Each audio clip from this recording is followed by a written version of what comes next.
हाय everyone, नमस्ते and welcome to pure science.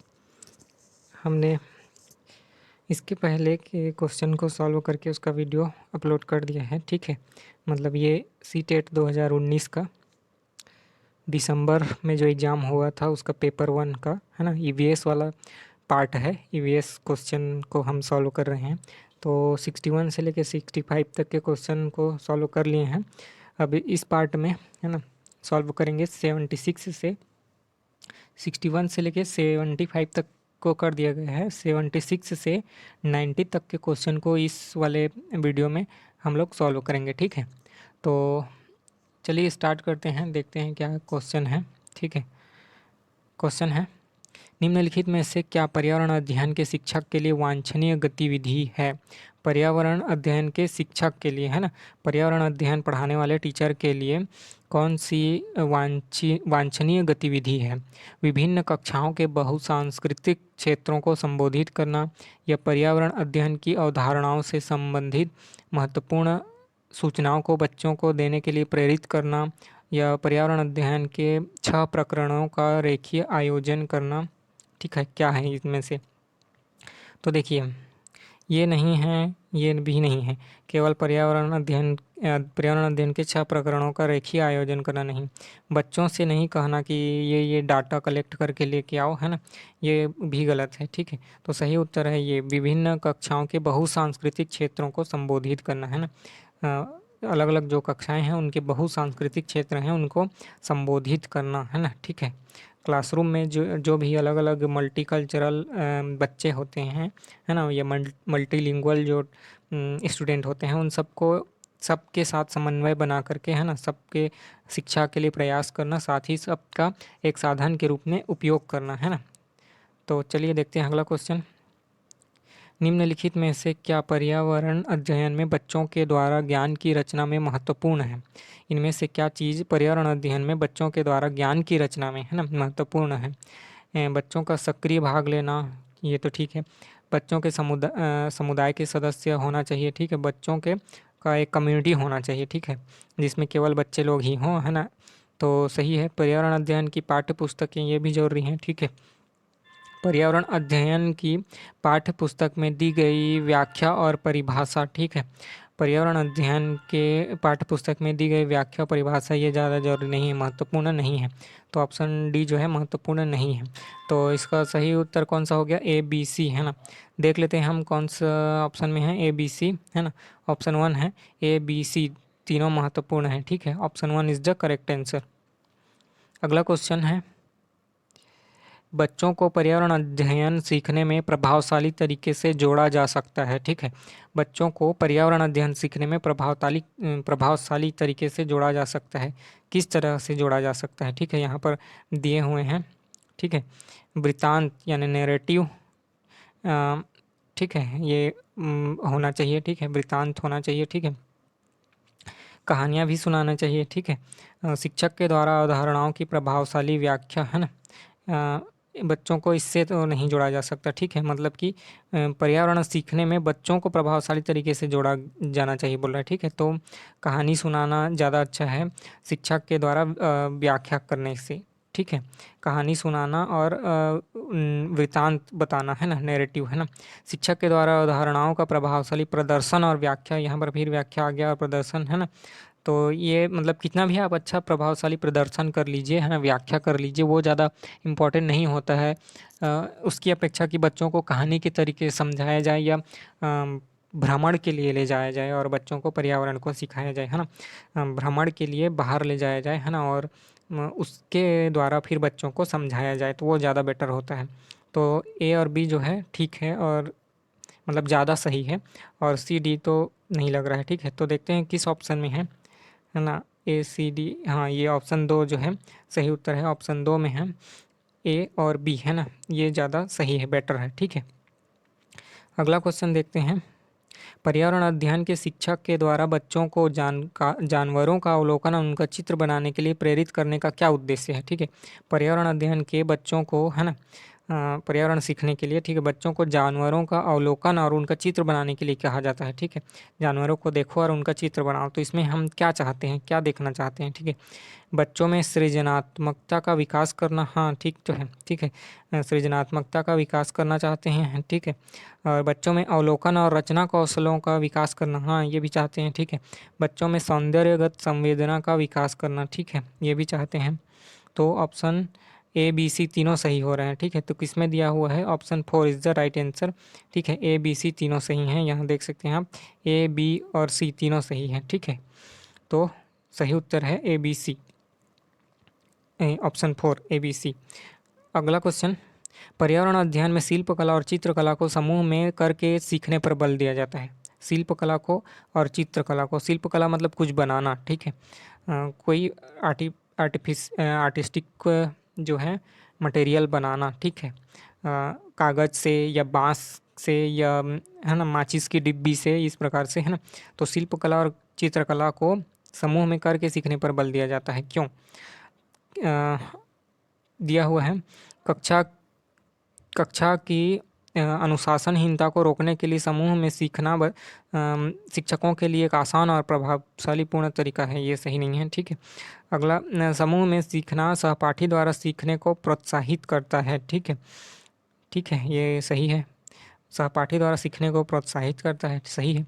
समूह में सीखना कक्षा में सामाजिक अंतःक्रिया को बेहतर करता है, ये भी सही है, ठीक है। समूह में सीखना पर्यावरण अध्ययन के पाठ्यक्रम को समय पर पूरा करने में सहायता करता है, नहीं, भले इसे थोड़ा लेट हो सकता है, ठीक है। समूह में सीखने से थोड़ा लेट हो सकता है। अरे दर्देन की एक टीचर है, सिखाए है ना, बोल बोल के या व्याख्या करके। तो लेकिन समाज में तो ज़्यादा यह ऐसे ही आएगा, है ना।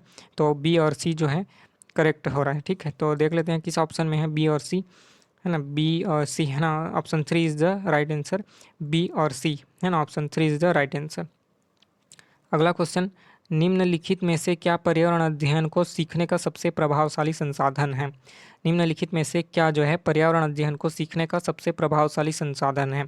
परिवार के सदस्य या समुदाय के सदस्य या समाचार पत्र या कक्षा, कौन कौन से चीज़ जो है सबसे प्रभावशाली हैं? परिवार के सदस्य तो हैं ही, समुदाय के सदस्य भी हैं, समाचार पत्र भी है, भले ही कक्षा उतना प्रभावशाली नहीं है, क्योंकि आप बाहर घूमेंगे फिरेंगे, है ना, बाहर देखेंगे तभी पर्यावरण को ज़्यादा अच्छे से समझ पाएंगे। समाज में जाएंगे, प्रकृति के साथ जुड़ेंगे, तभी जो है पर्यावरण को ज़्यादा अच्छा से समझ पाएंगे, बजाय कि आप क्लासरूम में बैठ करके बुक से पढ़ें, है ना। तो पर्यावरण वैसे समझ में नहीं आता बुक से पढ़ने से, ठीक है। पर्यावरण के लिए बाहर घूमना और अवलोकन करना ज़्यादा उचित है। तो ए बी सी जो है सही है और डी गलत है। तो कौन से ऑप्शन में है? ऑप्शन 3 ए बी सी सही है। Option 3 is the right answer, A B और सी। अगला क्वेश्चन है, निम्नलिखित सीखने के कौन से सिद्धांत का पर्यावरण अध्ययन में अनुसरण होता है? कौन से सिद्धांत का पर्यावरण अध्ययन में अनुसरण होता है? वैश्विक से स्थानीय या अमूर्त से मूर्त या अज्ञात से ज्ञात या ज्ञात से अज्ञात, किस चीज़, कौन सी विधि का हम लोग उपयोग करते हैं, ठीक है। Global to local, abstract to concrete या अननोन टू नोन या नोन टू अननोन, है ना। कौन से विधि का जो है हम उपयोग करते हैं पर्यावरण अध्ययन में, ठीक है। तो इसका सही उत्तर है ऑप्शन 4, ज्ञात से अज्ञात की ओर, है ना, नॉन टू अननोन, है ना। हम हमारे पास जितनी जानकारी है उससे जो हमारे पास जानकारी नहीं है उस ओर बढ़ना, ठीक है। मतलब ज्ञात से अज्ञात की ओर बढ़ना पर्यावरण अध्ययन में अनुसरण होता है, ठीक है। अगला क्वेश्चन है, निम्नलिखित में से कौन सा पर्यावरण अध्ययन में सीखने का रचनात्मक आकलन का साधन नहीं है, ठीक है।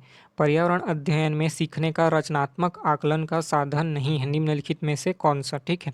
पोर्टफोलियो या क्रम निर्धारण मापनी या वर्ण अभिलेखन अभिलेख या वार्षिक उपलब्धि परीक्षण, है ना। कौन सा चीज़ जो है पर्यावरण अध्ययन के सीखने का रचनात्मक आकलन नहीं है?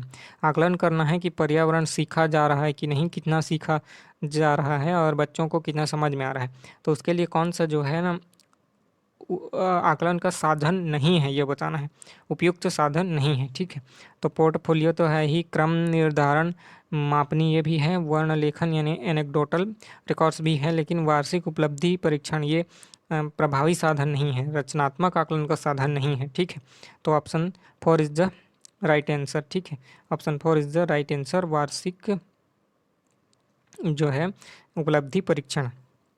अगला क्वेश्चन, निम्नलिखित में से किसको पर्यावरण अध्ययन में बच्चों के आकलन में दूर करना चाहिए? ठीक है, पर्यावरण अध्ययन में बच्चों के आकलन में दूर करना चाहिए। ठीक है, बच्चों के आकलन में दूर, है ना। बच्चों के उत्तरों को सही या गलत में आंकना चाहिए। ठीक है, ये दूर करना चाहिए। आप क्वेश्चन को समझिए, इनमें से क्या नहीं करना चाहिए, कहने का मतलब है बच्चों को आकलन करना है ना, बच्चे किस प्रकार से काम कर रहे हैं, सीख रहे हैं कि नहीं कर रहे हैं, तो बच्चों को आकलन करना है ना। ठीक है, बच्चों का आकलन करना है, मतलब टीचर को करना है कि बच्चे कितना जानते हैं कितना नहीं जानते हैं इस चीज़ को। तो इनमें से क्या को दूर करना चाहिए या नहीं करना चाहिए, है ना। तो बच्चों के उत्तरों को सही या गलत में आंकना ये सही नहीं है। ठीक है, कक्षा 5 के ईवीएस पाठ्य पुस्तक में प्रत्येक पाठ के अंत में दिए गए आज हमने क्या सीखा पर चर्चा ये तो करना चाहिए। आकलन के संकेतकों का उपयोग भी करना चाहिए। ठीक है, बच्चों के सीखने के गुणात्मक आकलन करना चाहिए, गुणात्मक ना, संख्यात्मक या मात्रात्मक नहीं। ठीक है, कि कौन कितना सीखा उसका नंबरिंग करके, है ना, सही या गलत करके, मतलब ये वाला नहीं करना चाहिए। गुणात्मक आकलन करना चाहिए बस, कि है ना, कितना सीखा, मतलब क्या क्या सही सीखा, है ना, गलत तो नहीं सीखा, ये वाला चीज़, है ना। किस क्वालिटी को उन्होंने ऑब्जर्व किया, ये सब चीज़ को आकलन करना चाहिए, यानी गुणात्मक। ऑप्शन जो है 1 सही उत्तर है, कि किसका जो है क्या चीज़ को दूर करना चाहिए क्या नहीं करना चाहिए, मतलब ये ऑप्शन 1 जो है सही है ना। इधर बाकी तीनों को करना चाहिए लेकिन उसको नहीं करना चाहिए, ऑप्शन 1 को, यानी option 1 is the right answer. अगला क्वेश्चन है, कक्षा 5वीं की शिक्षा के क्रियाकलाप संचालित करती है जिसमें वह कक्षा के बच्चों से फर्श पर चीनी के कुछ दाने डालने को कहती है और उनको चींटियों के आने तक इंतजार करने को कहती है। ठीक है, फर्श पर चीनी का जो है दाना कुछ डालना होता है और चींटियों के आने तक इंतज़ार करने के लिए बोलती है टीचर। तो टीचर क्या करना चाहती है? बच्चों को इस क्रियाकलाप से अर्थपूर्ण सीखने को मिल सकता है यदि शिक्षक, ठीक है, बच्चों को इस क्रियाकलाप से कुछ सीखने को मिल सकता है यदि शिक्षक क्या करे, है ना, शिक्षक। ठीक है, बच्चों को क्रियाकलाप का अवलोकन